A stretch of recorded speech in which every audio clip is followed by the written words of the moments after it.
radio station.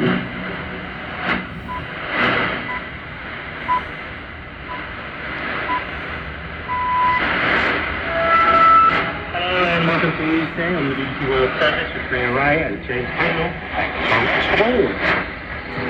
Presidential Big Beautiful Bill has now been passed by both houses of Congress, paving its way to become law. Critics say that it will benefit the rich and reduce the federal deficit. We'll speak to a Republican congressman who voted for the bill. US-Israeli-backed aid organization, the Gaza Humanitarian Foundation, has been heavily criticized by a whistleblower, saying security staff were responsible for firing on civilians. If there's anything that you feel uncomfortable, shoot and ask questions later. If you feel threatened, shoot to kill and ask questions later. The massive grand declaration removed from damage report. The project has been controversial. Boundary nations concerned about water supply. Natasha, latest news. This is Danielle Yawowiecka with the BBC News. Hello. President Trump has welcomed congressional approval of a sweeping tax and spending bill, saying every major policy move during his election campaign has become a promise kept. Speaking at a rally in Iowa to mark U.S. Independence Day, Mr. Trump said the legislation would create the strongest border and the strongest economy on earth.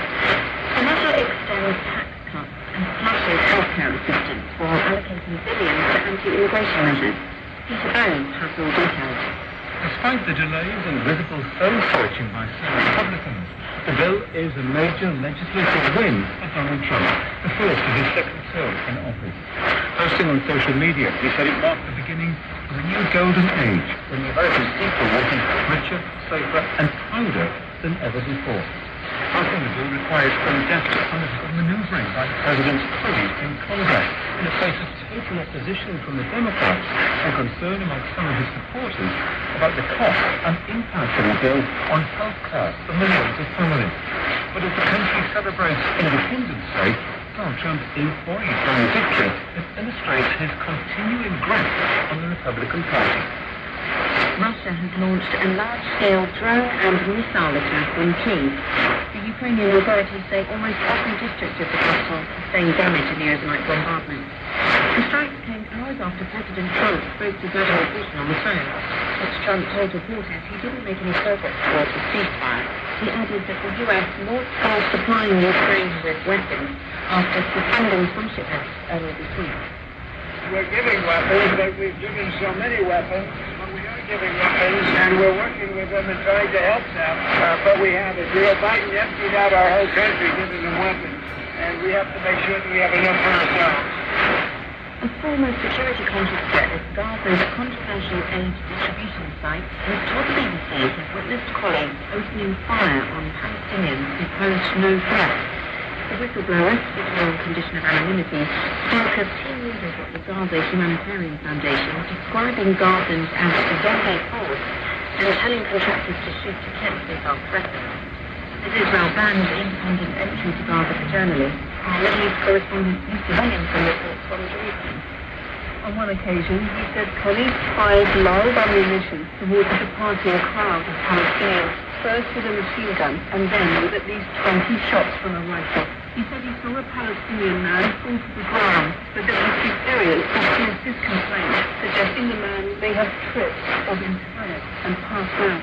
DHS says his claims are categorically false and that civilians have never come under fire at his distribution site. Russia has officially recognized the Taliban government in Afghanistan. It has been the first nation to do so. The Russian Foreign Ministry said recognition of the Islamic Emirate of Afghanistan, as the Taliban call the country, would help bilateral cooperation in various fields. The Taliban Foreign Minister is Amir Khan Muttaqi. We appreciate the initiative of the Russian Federation in recognizing the IDA. That is this courageous step taken by Russia, and God willing, it will serve as an example for others as well. The Taliban returned to power in 2021. U.S. immigration officers have arrested a Mexican boxer, Julio Cesar Chavez Jr., at his home in Los Angeles in advance of deporting him. The Homeland Security Department described the former middleweight world champion as an egregious public safety threat, alleging he's linked to the Sinaloa drugs cartel in Mexico. Mexican prosecutors say there's an active warrant for his arrest for organized crime and weapons trafficking. Chavez's lawyer calls his arrest outrageous. Police forces across Britain have arrested almost 2,000 people in a week-long series of raids targeting drug gangs. The raids last month against so-called county lines network is said to have shut down about 240 drug operations and led to the capture of hundreds of weapons in